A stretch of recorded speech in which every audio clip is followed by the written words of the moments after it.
数百名维吾尔族妇女周一在土耳其商业大城伊斯坦布尔举行国际妇女节的游行活动，要求关闭中国在东突厥散囚禁维吾尔人的大型集中营，并停止针对维吾尔妇女的性骚扰。这些维吾尔族妇女沿着伊斯坦布尔海峡的岸边游行，在距离中国驻伊斯坦布尔领事馆数百米的地方驻足。他们朝着领事馆高喊“停止种族灭绝与关闭集中营”的口号。游行队伍里高举一张海报，写着“强暴是反人类罪”，说的是东突厥散集中营内发生有系统性的强暴维吾尔族妇女，并强制维吾尔妇女绝育。在试图寻找失踪家属信息的生活在土耳其的维吾尔人，在中国驻伊斯坦布尔领事馆前抗议数月，目前已扩展到德国、美国、加拿大、荷兰、比利时、法国、日本和澳大利亚。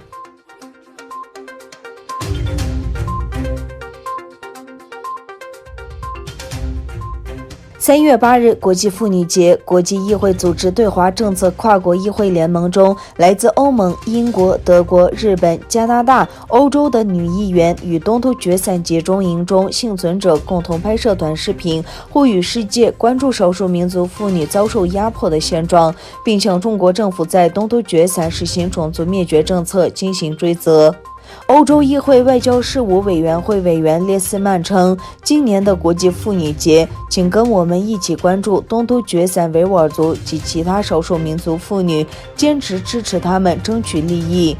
在影片中，女议员发声，呼吁自己国家及世界各国对东突厥散地区正在发生的种族灭绝和反人类罪行展开调查，立即问责中国政府。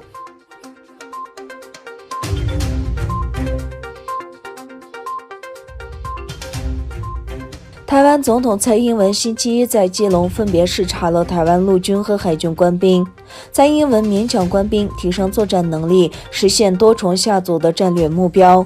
这次视察正值中国战机近来频繁飞越台湾海峡。蔡英文在基隆视察陆军3支部8堵油料丰库及海军131舰队时表示，希望部队持续提升3军联合作战能量，拓展全民国防。他说，你们的英勇表现展现出国军捍卫主权、寸土不让、寸步不让的决心。另一方面，台湾新闻报道说，中国已在离台湾最近的福建省扩大了人民解放军空军的2个基地。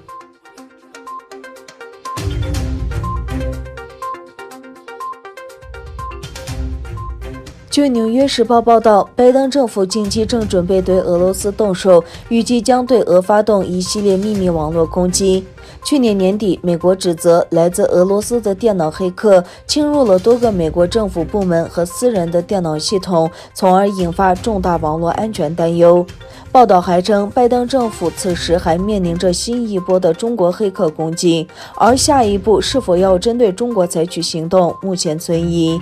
据《纽约时报》援引一名官员的消息称，拜登政府预计将在未来3周对俄罗斯开展一系列秘密网络攻击。这些举动只是在向俄总统普京和其情报部门及军方表明态度，并非是针对更广泛的世界。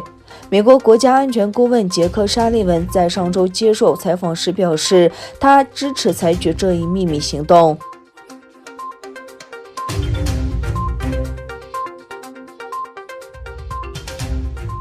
美国高级官员当地时间周一表示，拜登政府将给予居住在美国的委内瑞拉移民临时保护身份。美国政府言人指出，国土安全部已经决定向当前身处美国的委内瑞拉公民提供临时避难人员身份。